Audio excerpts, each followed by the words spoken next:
O capítulo 1140 de One Piece se chama Scopper Gaban, para quem ainda tinha dúvidas de quem é o verdadeiro devorador de montanhas. E no volume 26 da história de capa, a gente já acompanha a coitada da Uchi numa roda da morte, servindo de alvo pro canalha do Rusru. Mas como a gente já conhece, a Uchi, né, mesmo com o seu belo kimono começando a ser tangido de vermelho sangue, ela só se preocupa com o seu irmãozinho Page One. Uma bela paquicefalossauro se preocupando com seu irmãozinho espinossauro. É a paleontologia, né, gente? O capítulo começa diretamente onde paramos no último, com o Yasan, o braço esquerdo do Rei dos Piratas, propondo um joguinho amigável para entregar a chave das correntes do Loki. Engraçado que o capítulo começa com uma proposta de jogo, né, tipo um pega-pega pela chave, e termina com uma outra proposta de jogo muito mais cruel. O Luffy quer a chave para libertar o príncipe amaldiçoado, que em troca prometeu contar pro nosso Yonkou tudo o que ele sabe sobre o Shanks. E aí o Gaban dá uma provocada, que já não estava precisando de muito para funcionar. E é legal, porque vendo essa confiança do velho, o Zoro sagazmente já lembra do Kron falando sobre o pai dele, que é um humano forte o suficiente para enfrentar até gigantes. É engraçado que provavelmente o Kron não tem a verdadeira noção da força do pai. Não é que ele é capaz de enfrentar gigantes. Provavelmente o Gaban é capaz de solar todos os gigantes de Elbaf. Mas a essa altura ele já tá mais velho, mais tranquilo e não precisa mais se desgastar tanto. E é legal também porque o Oda nos deu um gostinho do verdadeiro poder do Gaban, né? Ele representa muito. O Rayleigh representou contra o Kizaru, o Garp representa também como um membro dessa velha geração, Barba Branca, e agora a gente vê o Gaban mais velho, menos poderoso, mas ainda absurdo. O Luffy tenta de várias maneiras pegar a chave, mas o Gaban só desvia e continua provocando. E dá pra ver que mesmo velho, ele ainda tem uma agilidade absurda. O Luffy humildemente pede a chave de novo, e no melhor estilo Kakashi com os sininhos ali zoando o time 7 no início do Naruto clássico, o Gaban fala: vem pegar. O Luffy começa a se animar, mas assim que ele joga mais uma mão, o Haki da observação já é ativado, porque de Naruto clássico fomos pra Kingdom Hearts, já imbuindo a chave com um Haki do armamento absurdo. Scopper Gaban destrói o chão, fazendo o Luffy desviar no último segundo, antes de ser completamente panquecado. E as coisas começam a mudar, né? O nosso Yonkou começa a se revoltar, a Nami já fica em choque, e uma provocação do Gaban começa a revelar alguns dos rumos mais interessantes do enredo nessa primeira parte do capítulo. Porque enquanto ele desvia tranquilamente, ele comenta algo curioso. Ele reconhece um acessório que ele já deve ter visto pelo menos uma ou duas vezes na vida dele, né? Ah, chapéu de palha maneiro que você tem aí. Combina bem mais com você do que esse elmo. E olha como essa frase é interessante. É engraçado porque, por um lado, ele só tá zoando o Luffy, mas, por outro, representa como o Gaban enxerga no Luffy alguém que combina mais com o que o chapéu representa. A liberdade, a imaginação, os sonhos de criança e, claro, a vontade herdada de Gol de Roger. Em comparação ao elmo de Elbaf, que pro Gaban deve representar não só a orgulhosa história dos guerreiros gigantes, como também para ele, pai de uma criança mestiça, meio gigante, meio humana, um país que acredita que até gigantes de outros reinos podem manchar o sangue de Elbaf.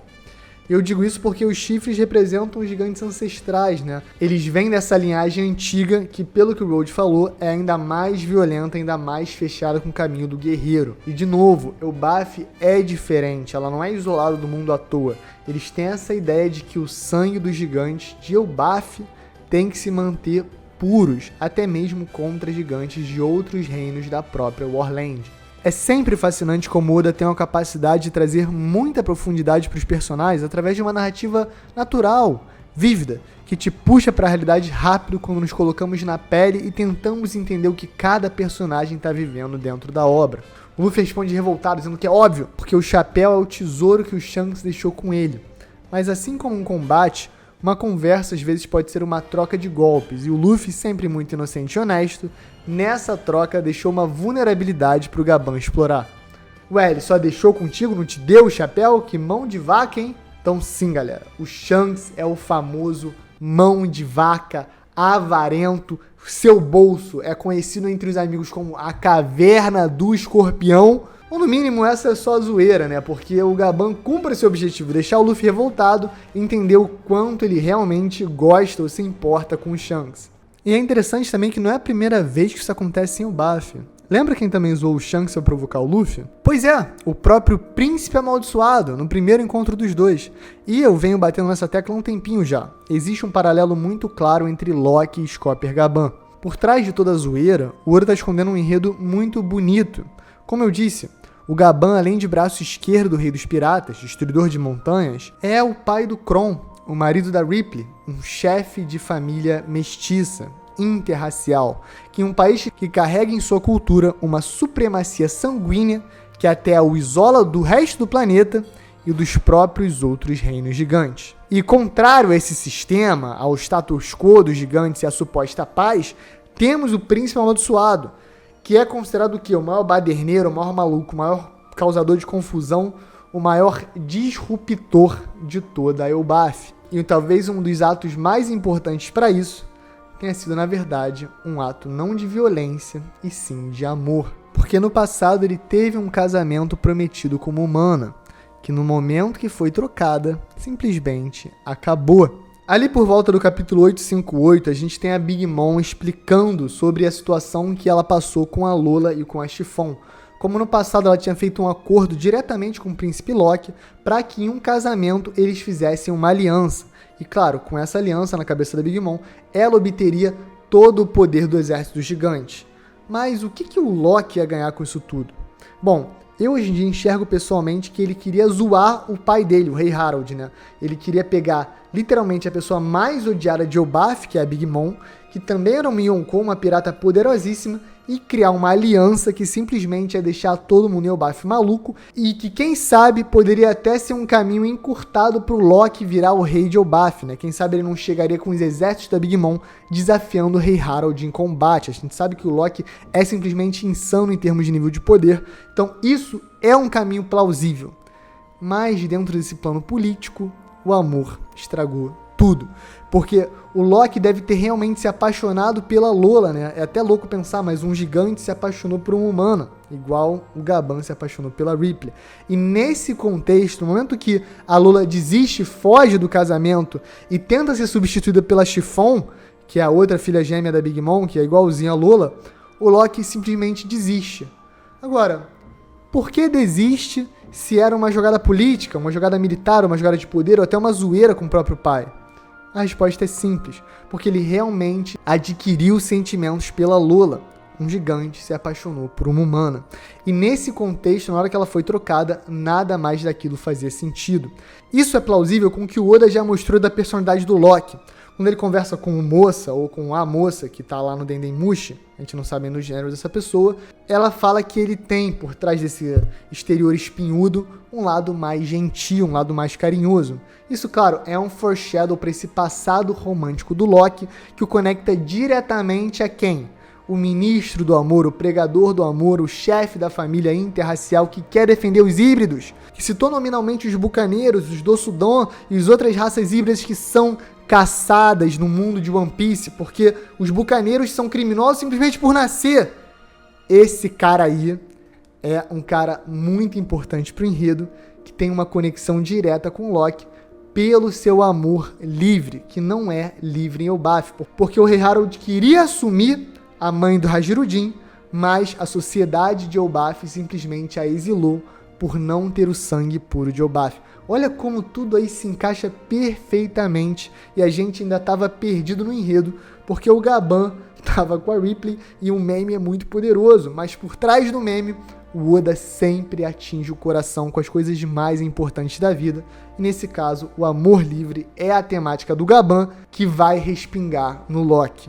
Só o futuro vai nos revelar o que vai acontecer. Mas com Cavaleiros Sagrados de oponente, eu acho que eu já tô com uma noção do que pode rolar. Eu vou explicar pra vocês já já. Em um capítulo onde um jogo de caça e extermínio é proposto, onde começamos a ter dúvidas ainda mais tangíveis sobre a relação entre o líder de Elbaf por muitos anos e o sombrio alto escalão do governo mundial, o enredo dele dos gigantes começa a ficar cada vez mais claro. Mas por agora, o Gaban simplesmente dá uma chavada na boca do Luffy, fazendo aquele efeito bem Looney Tunes dele ficando em formato de chave. E aí, amigo, página dupla, ele eleva um pouquinho o nível, saca os 2 lendários machados de cobre, como a gente teve o privilégio de ver na capa do volume 111, Alan vai botar na tela, obviamente. E aí o hype é real, pra mim já elevou a nível de arma lendária. O Zoro é primeiro a reparar, ué, machados? O velho abre um sorriso e fala, Yasotekaru! Esse ataque significa o ataque dos 80 generais, né? Tem aquela pegada de que são vários cortes, apesar de que é um corte duplo com cada machado de mão, que deve pesar 1 tonelada, né? O Luffy reage imediatamente, já usando o Haki da Observação e prevendo o dano do golpe, de maneira até bem engraçado. O velho bota toda a força no ombro, não destrava e o Zoro grita preocupadaço, Luffy, desvira essa porra! Na sequência, dá pra notar os detalhes incríveis do quadro. Um corte duplo com os 2 machados que formam vários rasgos no ar. O Luffy voando para desviar e o Zoro tendo que usar as 3 espadas para tancar o poder do golpe. Dom, dom, dom, hype absurdo. Do lado de fora, toda a torre simplesmente colapsa, fatiada no meio pelos machados cruéis de Scopper Gaban. E a gente não pode esquecer, essa é uma torre gigantesca, então o nível de poder aí é algo realmente surreal. É o Devorador de Montanhas, não tem como. Eu acho que parte do teste era tentar entender se alguém ia se arriscar para defender o capitão, e claro, com o Zoro em ação, a gente não ia precisar ter essas dúvidas. Ele é o cara do não aconteceu nada, né? No quadro seguinte, o Luffy já tá no Gear 50, e no típico modo galhofa, o elmo dele se fundiu na cabeça, e podemos ver a forma do Deus do Sol, trazendo os icônicos chifres dos gigantes. Os D são os inimigos dos deuses, como disse o Corazon lá em Dressrosa, durante o flashback do lore. E o Oda ama brincar com a iconografia dos demônios e diabos. Claro, com um chifre na cabeça não poderia ser diferente, e isso é bem maneiro. Virar o mundo de cabeça para baixo, né? O Sabo falando que o inferno, na verdade, é no topo da terra. Os Gorosei literalmente tendo figuras demoníacas, o Imu tendo aquele rabo do Satanás. Tudo isso é uma grande brincadeira do Oda, que tem nos seus poderes mais divinos a fruta do diabo. Essa censura, essa propaganda, essa reviravolta completa. Isso é o mundo de One Piece e o Oda adora brincar com isso. E aí brincou com os chifres do Luffy. E claro, se quiser ir mais fundo ainda, representa também os gigantes ancestrais, representa também a ancestralidade guerreira de Elbaf, que talvez não combine tão bem assim com o Luffy Nika, mesmo sendo um deus guerreiro de Elbaf. Agora, o interessante é o que o Gaban pensa. Ele parece confirmar algo que ele já sabia sobre o despertar da fruta do Luffy, dizendo que realmente é uma forma branca. Nós sabemos que desde o ano a recompensa do Luffy, a mais famosa até então, certamente já trazia ele na forma despertada. E talvez você não se lembre, mas logo após essa revelação, nós temos a reação do Shanks, dizendo que agora chegou a hora de reivindicar o One Piece. Nas últimas palavras do Barba Branca, ele avisou ao Tite que ele não era o homem que Roger estava esperando. Então, isso nos leva a pensar que os piratas do Roger já tinham uma certa noção de quem foi Nika, quem foi Joy Boy e o que os poderes da fruta do Luffy realmente representam. Não podemos esquecer que foi o Shanks pessoalmente que roubou essa fruta 12 anos no passado. E além dos conhecimentos que ele adquiriu com o Rei dos Piratas, ele também parece ter passado um tempo em Marijoa com os Cavaleiros Sagrados, como o Shamrock, o nosso Shonks, comentou no último capítulo. Então, realmente, o Elbaf parece ser o arco que a gente vai entender melhor essa birutização do Nika, o que ele representa no passado e também o que ele representa no presente, porque tem gente ligada nessa forma que o Luffy certamente não tá. E aí, quando o Zoro e o Luffy finalmente se preparam para contra-atacar sério, o Gaban já usa seu Haki da Observação avançado, vê o que vai acontecer e imediatamente se rende. O teste acabou e eu acho que eles passaram, hein? É muito legal ver a reação do Zoro e do Luffy revoltados, porque eles simplesmente estavam loucos pra trocar soco, largar a mão, a espadinha no machado, play, mas por enquanto eles vão ter que se contentar com a chave na mão. É engraçado que o Gaban falou, já deixei a chave aí, o Luffy faz, mas aí o Road vem estragar a surpresa, né? Imagina se ele conta que o Yasan na verdade é Scopper Gaban. O Luffy vai ficar hypado demais. Se vocês lembrarem, no capítulo 506, lá em Sabaody, é quando ele encontra o Rayleigh pela primeira vez. E o Luffy fica completamente em choque, assim como todo o resto da tripulação, ao descobrir que estavam falando simplesmente com o imediato do Roger. E aí ele meio que se despede com uma frase bem interessante. Quando chegar a hora de vocês partirem dessa ilha e Elbaf estiver segura, venham me ver novamente. Se lembra do lendário Homem da Cicatriz de Queimadura que a gente tanto já falou em tantas teorias? Pois é, talvez ele também seja o Gaban. Por quê? Cara, 2 motivos simples. Número 1, ele tá queimado na cara. Número 2, ele pediu para os Chapéus de Palha encontrarem ele antes de zarpar. Por quê? É uma resenha, é um tapinha nas costas, é falar sobre o amor, compartilhar Não, nada disso. Tem algo muito especial que ele provavelmente vai dar pro Chapéu de Palha, e esse momento foi um primeiro teste para ver se Luffy era o cara que merecia esse privilégio. Eu tô falando, claro, do quarto Road Poneglyph.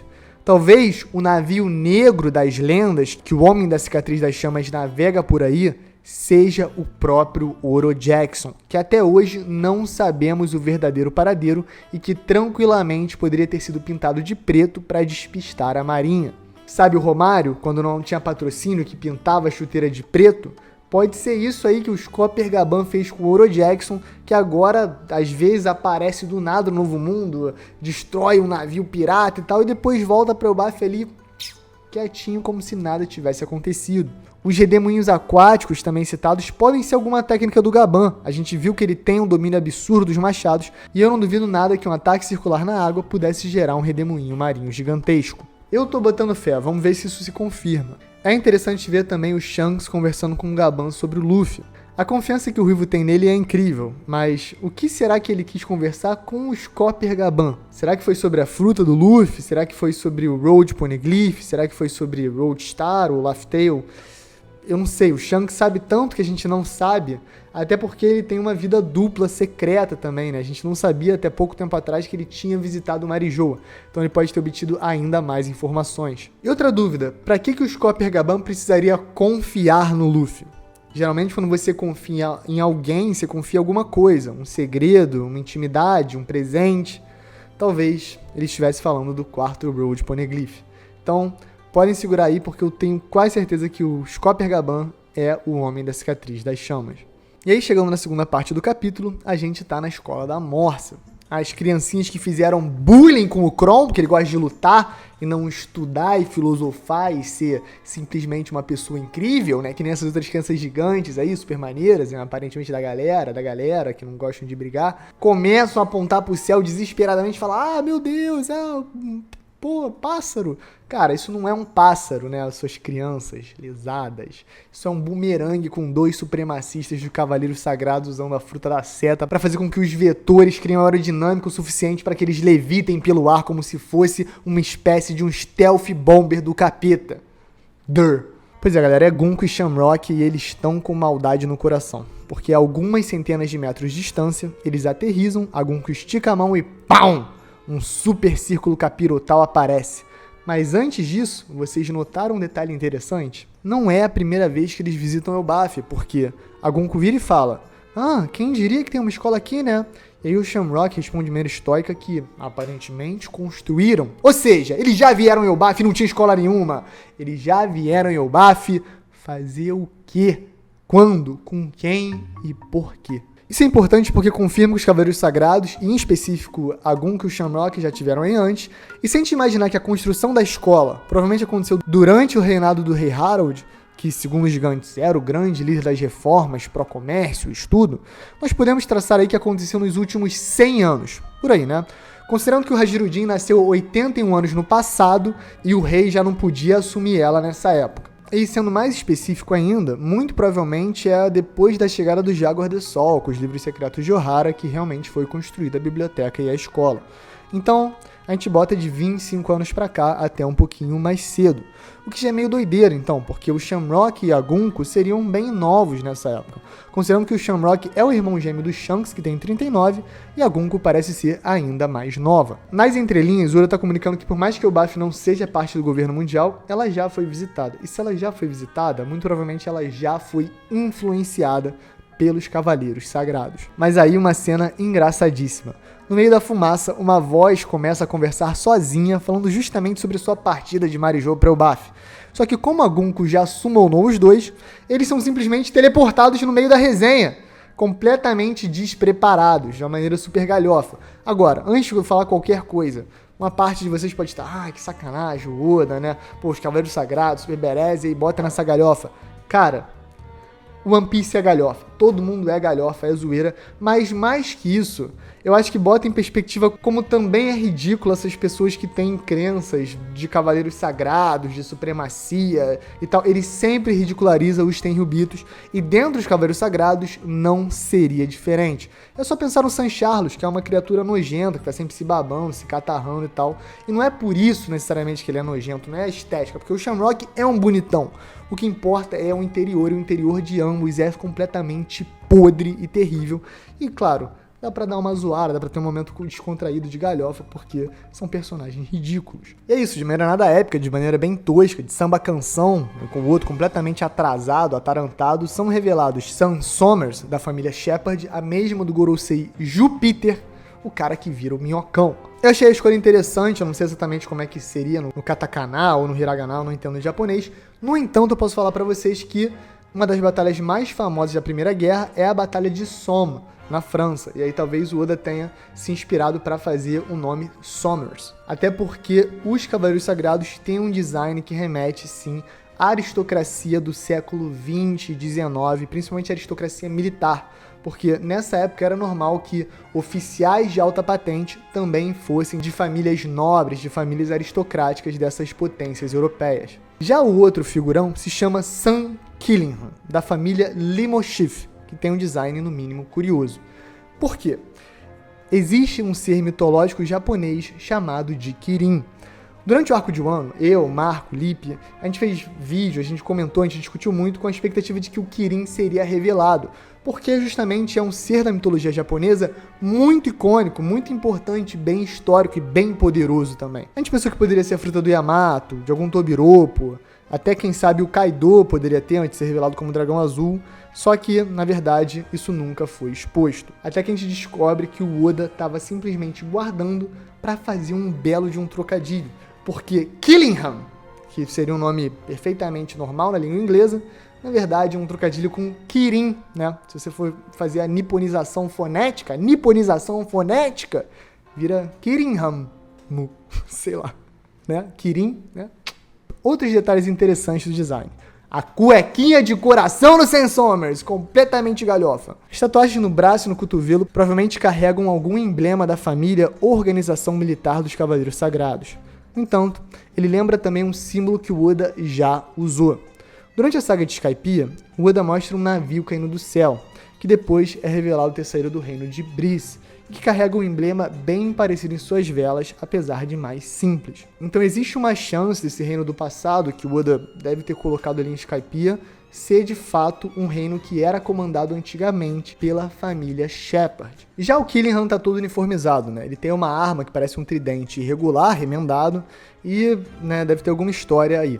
Outro detalhe é que ele tem também uma faixa no braço que talvez carregue o emblema da família dele, ou talvez represente alguma patente militar.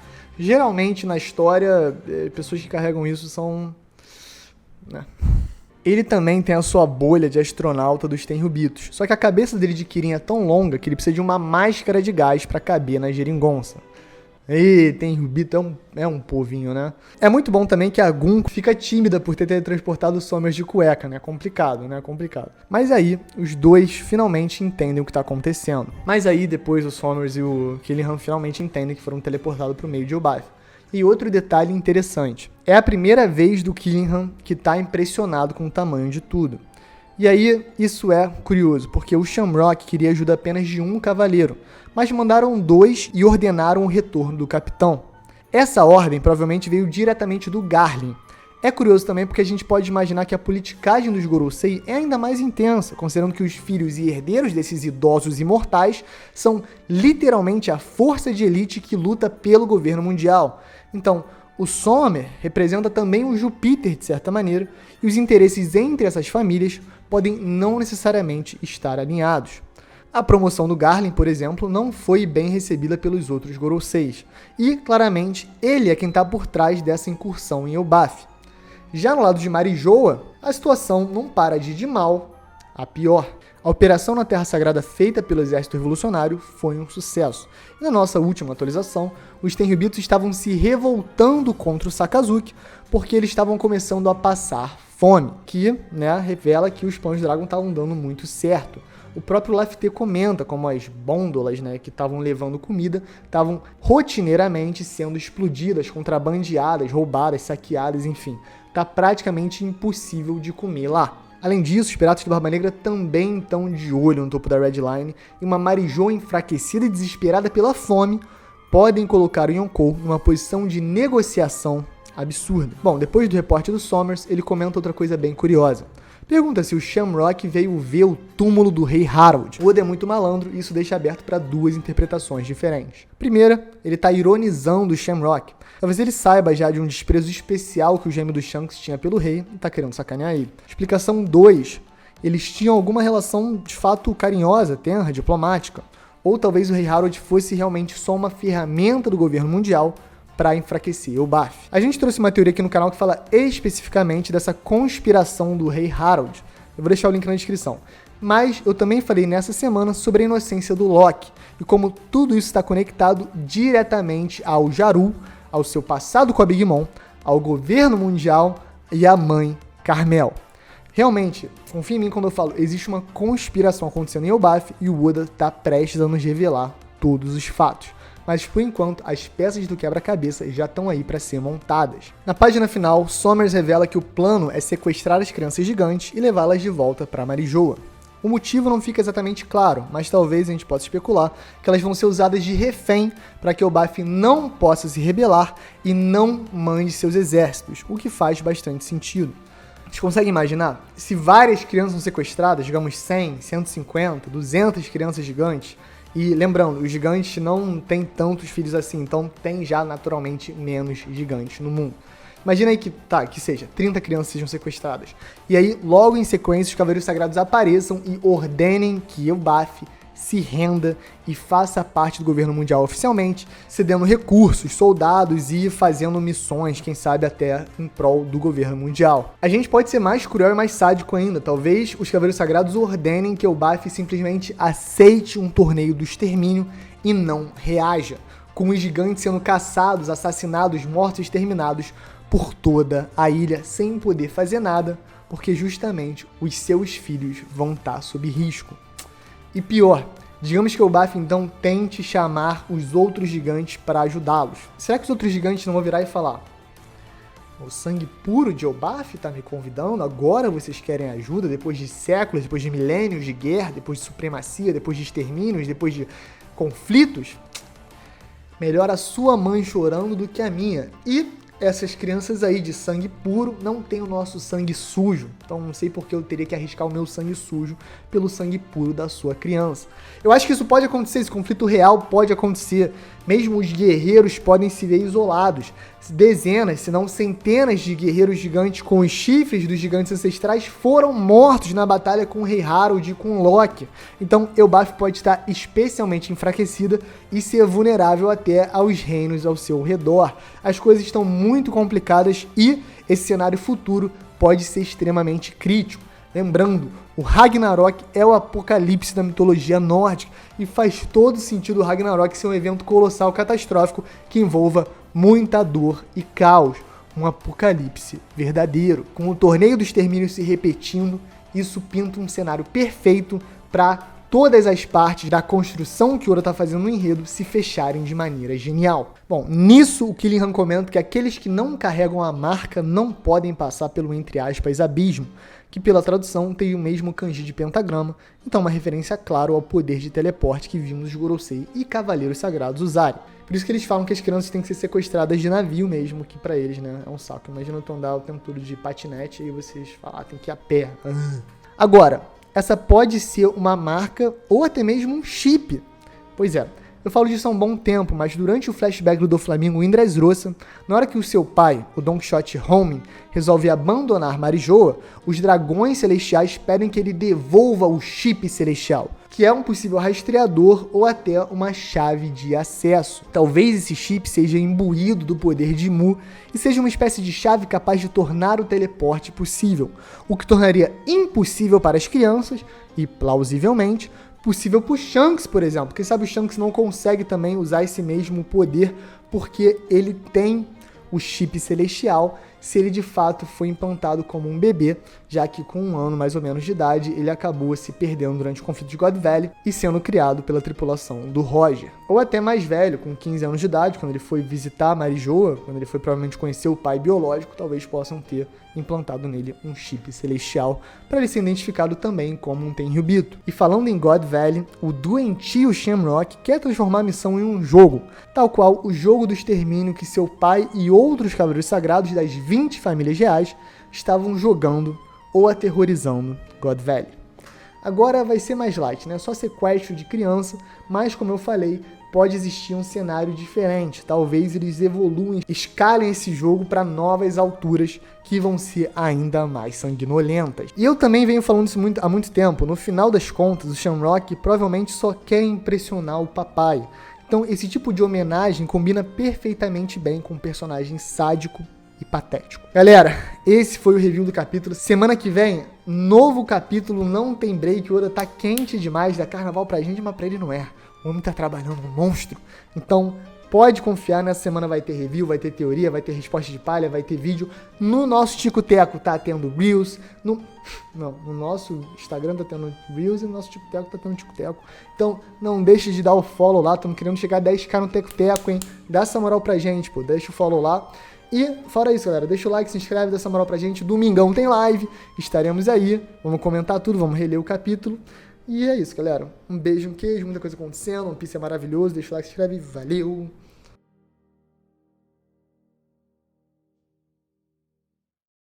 Pode ir, palha secreto. Troquei meu toldo, galera. Tô com um toldo novo, muito feliz, muito grato. Coisa boa. Casinha tá maneira. Eu preciso consertar minha TV Samsung. Se você souber o que fazer pra consertar uma TV que você não lembra mais cadê a garantia. Aí que tá com meio que, tipo... Tá com lag, né?